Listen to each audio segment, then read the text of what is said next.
Oi, gente, tudo bem? Galerinha dos sextos anos.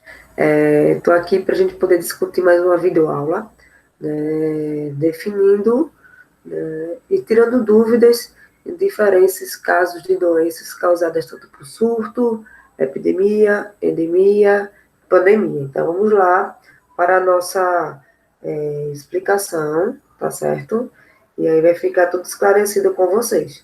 Tá? Esse material, tanto da videoaula quanto do resumo de aula que eu preparo para vocês em meio de slide, vou deixar disponível lá no canal de vocês, no Telegram, e também deixarei lá na plataforma, tá certo? Para que vocês possam fazer o download, registrar no caderno, tá bem?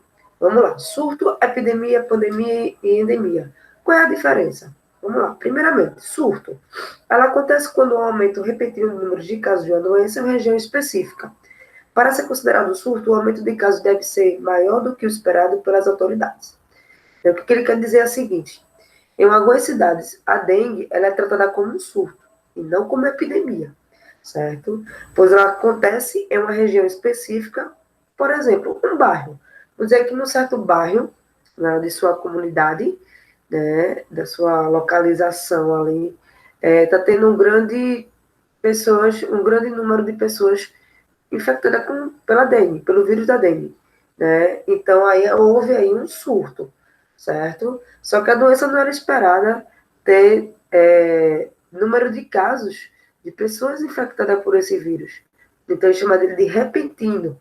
Puxa, aconteceu sem estar dentro vamos dizer assim, de um cronograma, entre aspas, né?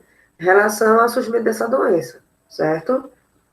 Daí, a epidemia, ela é caracterizada como um surto, mas ela acontece em diversas regiões. Exemplo, uma gripe. Uma gripe, ela é uma epidemia, certo? Qualquer lugar, qualquer região, há casos de gripe, certo? Então, a gripe, por ser vírus, né, ela torna-se uma doença epidêmica, certo? Uma epidemia pode ser a nível tanto municipal, pode ser a nível estadual, né? Vamos dizer que no município, né, as pessoas estão com grande índice de pessoas infectadas, doentes pelo vírus, né, o vírus da gripe. Então, nesse caso, a doença ela torna-se epidemia, uma epidemia, certo? Então, dizemos que a epidemia a nível municipal acontece quando diversos bairros apresentam. A epidemia a nível estadual acontece quando diversas cidades têm casos, e a epidemia nacional acontece quando há casos em diversas regiões do país.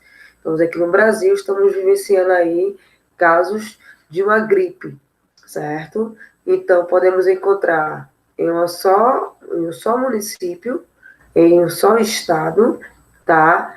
Ou em cada região do país pode ter casos de uma gripe aí, então a gente considera ela como uma doença epidêmica, tá? Um exemplo aqui, no dia 24 de fevereiro de 2015, 20 cidades haviam decretado a epidemia de dengue. Então aí consideramos nessa situação aí como epidêmica. Mas, cara, você falou que a dengue pode ser um surto, pode. Se caso naquele determinado bairro tem números de pessoas com o vírus da dengue. Agora, o vírus da dengue, se atingir um município ou um estado, ou até mesmo uma região de pessoas infectadas, aí a dengue ela possa ser uma epidêmica, certo? Temos aí um mosquito, né, o mosquito da dengue, chamado de Aedes aegypti, é o transmissor da doença, tanto como a dengue, a zika e também a chikungunya, certo? Pandemia é uma palavra que a gente está ouvindo muito devido à Covid-19, né? A gente torna-se mais fácil de também definir. Né? Pandemia quer dizer que está atingindo todos os países, né? Todos os continentes, e todas as regiões, certo? Então, a gente tem um cenário no mundo, certo? De pessoas infectadas, né? Pandemia é escala de gravidade, a pandemia é o pior dos cenários. Então, entre um surto, uma epidemia e uma endemia, vamos ver logo em seguinte, ele é um dos piores cenários, né? Já que estamos na quarentena, né? Fique em casa, continue em casa, sempre fazendo a higienização direitinho, com álcool em gel, lavando as mãos com água e sabão, certo? Ainda não se tem uma vacina para tornarmos imune, né? E também a forma de proteger ficando em casa, por enquanto, certo? Então, ela acontece quando a epidemia se espalha por diversas regiões. Então, veja que até um determinado período, ela era epidêmica, que estava acontecendo em determinado país, né? Depois, o que aconteceu? Essa doença, ela passou de uma epidemia e foi tornando pandemia. Saiu de um país, determinada região, né? Saiu daquele determinado país, daquele determinado continente, e foi passando para outros continentes, para outros países e outras regiões. Chegou aqui o número de casos no Brasil, né? E a gente podemos ver que foi se passando casos em alguns estados do Brasil, né? Depois chegou aqui no Recife após o Carnaval, o primeiro caso, né? E assim em seguida, hoje estamos já no período de junho e surgem novos casos, pessoas chegando a óbito, né? Tem número de pessoas recuperadas também, né? Então, ela acontece quando a epidemia se espalha por diversas regiões do planeta. Em 2009, a gripe A, a gripe suína, passou da epidemia para a pandemia, quando a OMS, a Organização Mundial da Saúde, começou a registrar casos nos 6 continentes. Então, a epidemia ela pode acontecer entre 2 ou mais continentes, certo? E ela torna-se a pandemia. No caso aqui, o exemplo, falei como 6 continentes do mundo, então ela torna-se pandêmica. A AIDS, apesar de estar diminuindo no mundo, também é considerada uma pandemia. Oxe, Carol, como assim? Como assim, Carol? Quer dizer que em cada região, tá? Em cada estado, em cada país, cada continente, vai ter uma porcentagem de pessoas portando a AIDS, certo? Então, a gente torna-se a doença como uma pandêmica, certo? Exemplo de pandemias. Temos aí a peste negra, que ocorreu na Europa no século XIV, e a gripe espanhola, que também teve seu número de casos aí, tornando uma pandemia. Recentemente, uma grande pandemia surgiu no mundo, contudo sem grandes proporções. Né? Temos aí o H1N1, conhecida como a gripe da influenza, que está sendo monitorada. Né? Hoje no Brasil, tivemos no caso, no Brasil atualmente, tivemos aí um número de casos chegando até 9.249 casos confirmados e 899 mortes.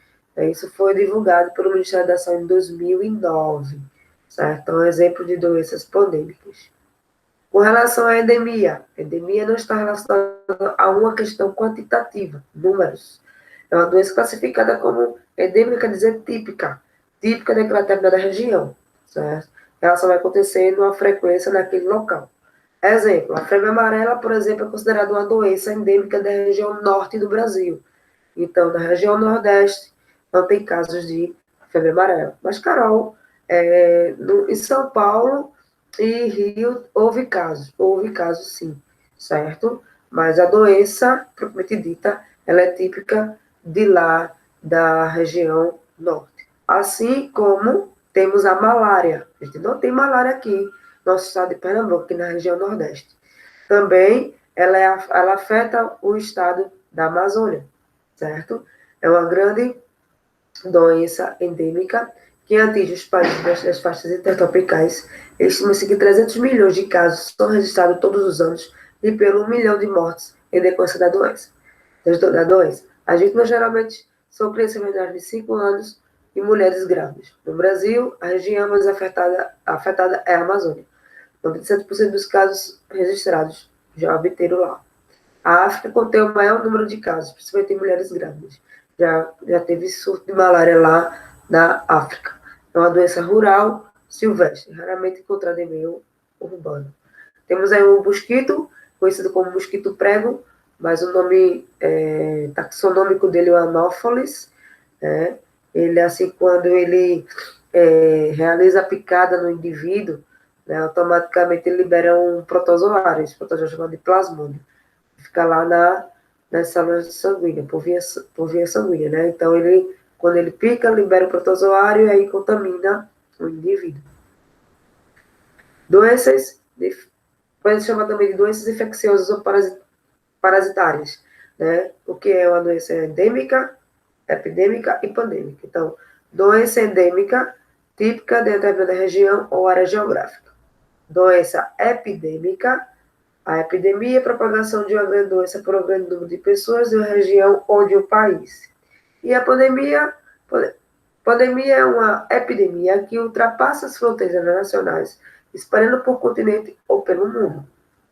Né? Algumas epidemias que marcaram o Brasil e o mundo. Tivemos aqui a varíola, lá no bairro de Nova York, em 1947. Houve uma fila da vacina contra a varíola. Vítima da gripe espanhola, em 1918. Tá? Tivemos aí a imagem, né, de diretores da FELASP, Federação de Entidade de Luta Antituberculose de São Paulo, examinando carta de propaganda e lançamento no selo da campanha, né, em 1957. A tuberculose era uma doença epidêmica, tá? Hoje a gente tem vacina, certo? Passageiros fazem fila para receber a vacina da febre amarela no aeroporto de Goiânia, né, em 2008, contra a febre amarela. Menino atendido por médico militar em tenda montada pela aeronáutica por causa da epidemia de dengue no Rio de Janeiro, em 2008. Né? Houve uma epidemia lá no estado, no Rio de Janeiro. Pessoas protegem o nariz e a boca com máscaras em fila de hospital da cidade do México, em 2010. A gripe suína ou influenza H1N1 fez a Organização Mundial da Saúde, OMS, a lançar um alerta de pré-pandemia. O que é a dengue? É uma doença viral transmitida pelo mosquito Aedes aegypti. No Brasil foi identificada pela primeira vez em 1986. Então, uma curiosidade para vocês. Estima-se que 50 milhões de infecções por dengue ocorram anualmente no mundo. A chikungunya é uma doença transmitida pelo mosquito Aedes aegypti e o Aedes albopictus. Tá? No Brasil, a circulação do vírus foi identificada pela primeira vez em 2014, com o surgimento da chikungunya. Chikungunya quer dizer aqueles que se dobram. Tá? É um dos... em Swahili, né? Swahili, né? Um dos idiomas da Tanzânia, refere-se à aparência curvada dos pacientes que foram atendidos à primeira epidemia documentada na Tanzânia, localizada no leste da África. Então, as pessoas quando tinham chikungunya tinham dores nas articulações, né? Dos membros superiores e inferiores, então elas se curvavam de dor, se dobravam de dor. Então, deram o nome aí, né? O significado da chikungunya. Entre 1952 a 1953. E a Zika? A Zika também é doença viral pelo mesmo mosquito Aedes aegypti.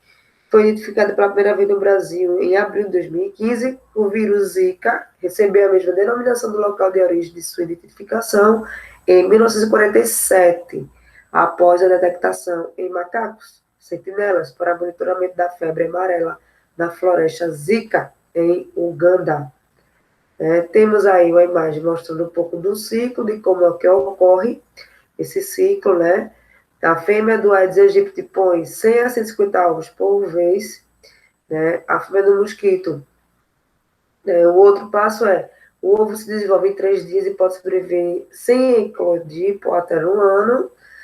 Depois ela vem passando por todos os passos, né? E uma vez eclodido, o ovo vira mosquito adulto entre 7 a 10 dias. Então, veja que tem aqui um ciclo do passo a passo, de todo o processo de desenvolvimento, né, de como é que é realizado, né, aqui, ó, de larva para pupa, né, e depois o mosquito adulto, certo? Lembrando que é a fêmea aí que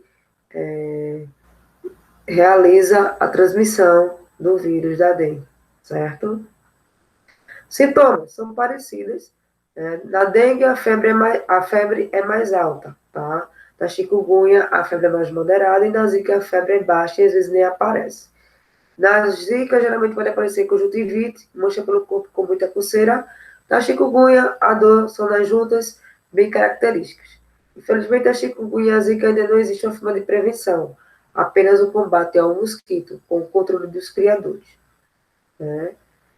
Daí toda a questão de sintomas da dengue, da chikungunya e da zika, a duração de febre, as dores podem ser moderadas, intensas e moderadas, inflamação nos olhos pode acontecer, ou uma pequena porcentagem, ou a variação também de porcentagem. Sintomas pode ser semelhantes, podem ocorrer riscos sim de morte. Em Zika não há relatos, mas chikungunya e dengue sim, porque a gente tem a dengue hemorrágica, manchas no corpo, né? E nas 3 doenças, tá certo? E aí, mostrando a forma de como tratar, cuidado que a dengue, o uso de medicamentos ou prescrição do profissional. Então, quando identificar alguns sintomas, né, procurar um médico, não se automedique, procura um médico que ele vai orientar cada um de vocês. Tá? A forma de prevenção, mesma orientação para a dengue, evitar a proliferação de vasos acumulando água, pneus com acúmulo de água, garrafas, não deixar garrafas de vidro acumulando água, bota ela, coloca a cabeça para baixo, certo? Tampar a caixa de água, né? Colocar uma lona de proteção, certo? E aí toda a relação da febre, dor de cabeça, dor no abdômen, as manchas no corpo, tá? As dores nas articulações. Então aqui eu deixo para vocês meu forte abraço para vocês, tá certo? Espero que tenham gostado da nossa aula, tá certo? Deixarei na próxima aula de pés uma atividade para exercitar. Pega o material de resumo, anota no seu caderno, registre informações importantes, definições importantes. Então, esse resumo em slide vai estar disponível juntamente com a videoaula. Então, gente, uma boa semana, um beijão, tá certo? Saudade de todos vocês.